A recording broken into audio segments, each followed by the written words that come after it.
And welcome back to Cottage Talk. This is my match reaction show. My 5 takeaways from Fulham's victory against Brighton Hove Albion at Craven Cottage on Saturday. I'm going to go through my 5 takeaways coming up next. I do want to mention that we will have a post-match show on Sunday. I look forward to bringing that to you. But let's not waste any time. Let's get to my 5 takeaways from Fulham's victory against Brighton Hove Albion. Let's start with number 5. It is what you do with possession that matters. That to me is my number 5 takeaway. Brighton Hove Albion had 71% possession, but it doesn't matter that Fulham only had 29%. They scored the 3 goals. They created all these opportunities on the counter. That's what matters. It's not just simply having the possession. So Fulham were set up to beat them on the counter, and that's exactly what they did. So you can pass the ball all you want. You need to be lethal when you have the possession, and Brighton Hove Albion were not. Fulham were clinical. That's the difference in this victory for Fulham Football Club. So that's why that's my number 5. Number 4, no João, no problem. So this is the second match in a row that Fulham beat an opponent without João Palhinha. And this was a problem last season. And now they've been able to do it in convincing fashion. So I want to give a lot of credit to Harrison Reed and also Sasa Lukic, because it probably takes 2 of them to get this done.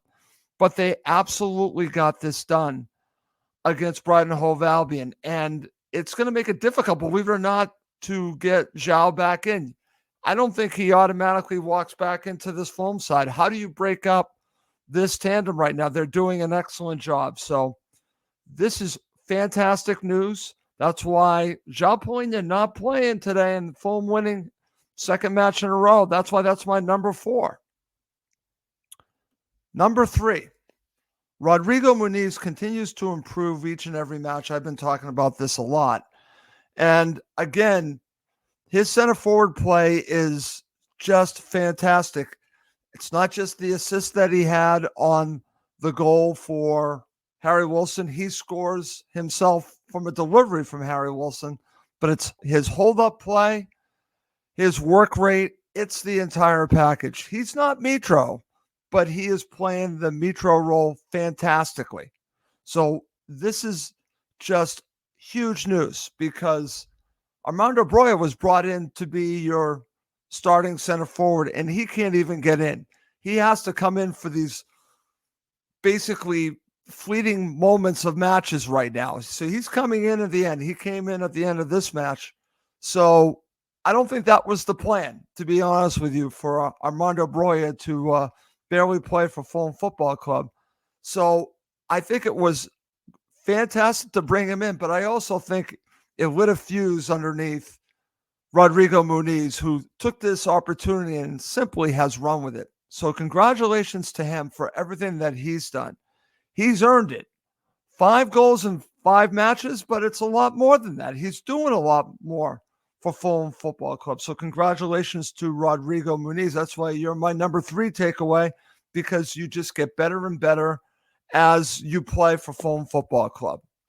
Fantastic. Let's go to number 2. And this is a huge one. Marco Silva won the coaching battle. This was actually one of my keys to victory. And I thought this would be a difficult one playing against De Zerbi's team. And Marco did it once again. I wasn't sure if the right decision was going to be to go with the starting 11 that he did in the match before, basically play the same way, but congratulations to Marco. He backed his team, and they played very well. They made things very difficult for Brighton Hove Albion. I saw an interview that you can actually watch on FulhamFC.com where Harry Wilson and Rodrigo Muniz are being interviewed. I think Wilson's the one that says that basically they were drilled this entire week on how to play against Brighton Hove Albion, that they knew that they were not going to have the ball. And they probably just were so prepared that they just knew exactly what they needed to do. And that comes down to the Fulham manager, his coaching staff. They prepared this team well. And not only that, Marco, I think, got his substitutions right. Adama Traore comes on late, scores again. This is fantastic stuff from Fulham Football Club. And the Fulham manager has a lot to do with it. However, I will say this. He can be a fantastic coach, but if his players don't go out and execute what he wants them to do, it doesn't matter at all.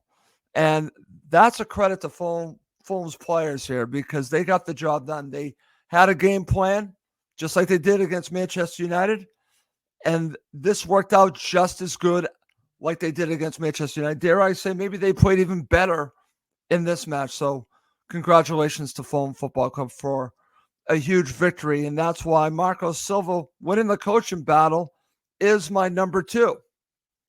Coming up next is my number 1 takeaway from this 3-0 victory for Fulham Football Club against Brighton Hove Albion at Craven Cottage. Okay, so here is my number 1 takeaway from this Fulham victory against Brighton Hove Albion.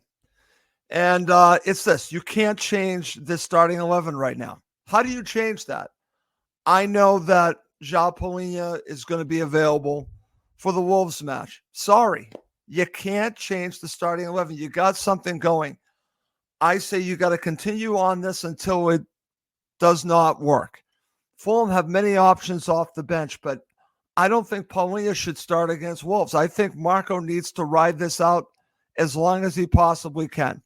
So for me, this is huge. And I think, again, Fulham Football Club need to do what's been working. Marco needs to continue to do what's been working, not sticking with his starting 11. So for me, you stick with Leno, Castagna, Robinson. On the left, you have Iwobi. On the right, you have Harry Wilson. In the middle, Lukic and Reed, and Pereira, by the way, who I think has been playing very well. And then you got Muniz up front. Do not screw with this. It's working. But maybe there'll be an opportunity where it will be game plan specific against a certain opponent that you do need to change it. But I just don't think it's warranted here. I think right now you have to stick with the starting 11 the way that they're playing and ride it out, as I just said. I just see so many good things coming from Fulham Football Club with this starting 11 right now. And look how far they've come. This is what's amazing about this, because if you look at this, I said this to someone earlier today. There's a bunch of good players here. Are there any really exceptional, great players? Maybe Palhinha is your exceptional, great player, but beyond that, you have these good players. But what's fantastic about this, because you can have teams that have more talent than Fulham Football Club, but it just proves that when you have a manager that puts a team together and all the parts fit together and the players are executing the plan to play like a team, you can beat teams that are more talented than you.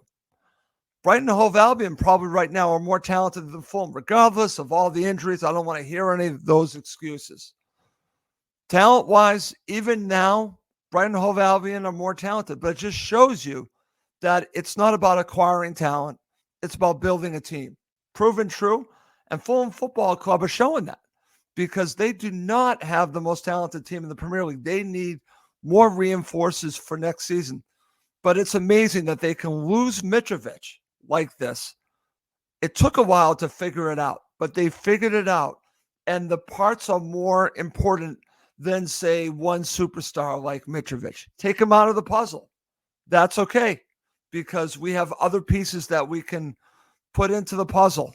And right now they are fitting like a glove. And that's what's so fantastic about what we're watching from Fulham Football Club.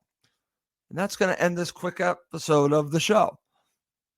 Just want to mention one last time before I do wrap up this episode of Cottage Talk, we will have a post-match show on Sunday. Okay. Well, that's going to do it for this episode of Cottage Talk. As always, please do subscribe on YouTube and Apple Podcasts. It does help other Fulham supporters find us. Well, that's going to do it for this episode. My name is Russ Goldman. Thank you as always for watching and listening to Cottage Talk, part of the talkSPORT Fan Network.